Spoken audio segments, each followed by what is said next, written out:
little political news for you right now. A bill to raise the debt ceiling is now on its way to President Biden's desk. Last night, the House approved the stopgap agreement reached last week in the Senate, but the vote further underscores the deep divide, not just between Republicans and Democrats, but inside the Democratic Party. The 206 House Republicans all voted no. This is a bill that authorizes the country to take on another $480 billion in red ink. That's enough to pay the bills through early December. The GOP says it will only lead to more spending by Democrats, but Treasury Secretary Janet Yellen says this is about our current obligations.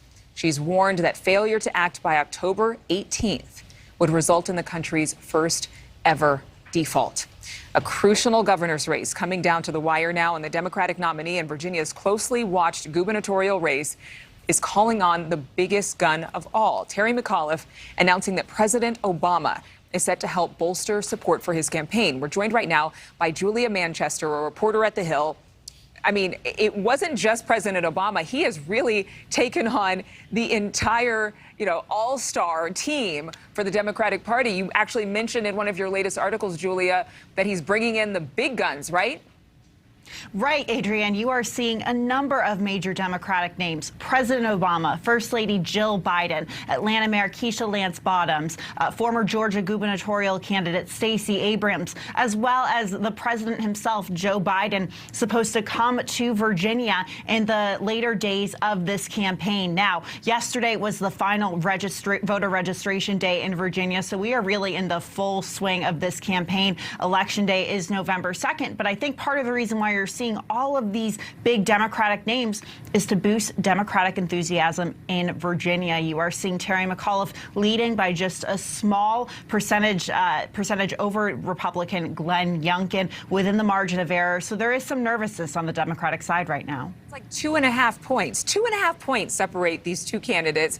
And I know that there have been a lot of names brought up. You mentioned all of them, including President Biden. But wasn't it just days ago that McAuliffe actually said that the president was unpopular among Virginians? How is that going to all play out? Yeah, absolutely. And McAuliffe is absolutely right. We've seen a number of polls showing President Biden's approval rating in Virginia down in the 40s. Now, that's important because President Biden won Virginia by roughly 10 points last election in November. But a year later, we're seeing that President Biden is running lower in the state, and we're seeing that Republican enthusiasm in the state is up. Now, Democrats, including Terry McAuliffe, say, look, it's an off-year election. Virginia and New Jersey are the only two states holding gubernatorial races this election cycle. So we're seeing not as many people as revved up to vote because you don't have that enthusiasm coming from a presidential candidate or other candidates around the country. So this is very much a way to rev up Democratic enthusiasm, like I said before. But Adrienne, I really have to add here, I was driving all around Loudoun County, Virginia, just outside of Washington, D.C. over the weekend.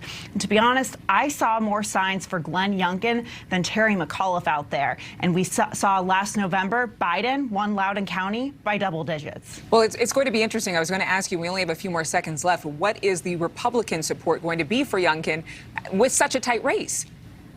Well, we're seeing Republican enthusiasm, like I said, in Virginia at an all-time high. We're seeing that they've done a really good job of revving up the base for a candidate who virtually no one really knew in voter circles prior to January of this year.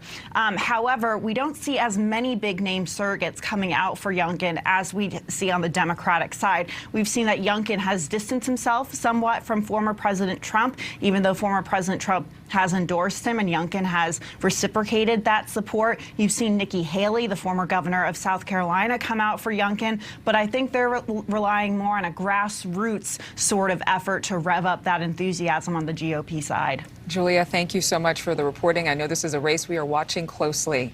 See you soon. Thank you.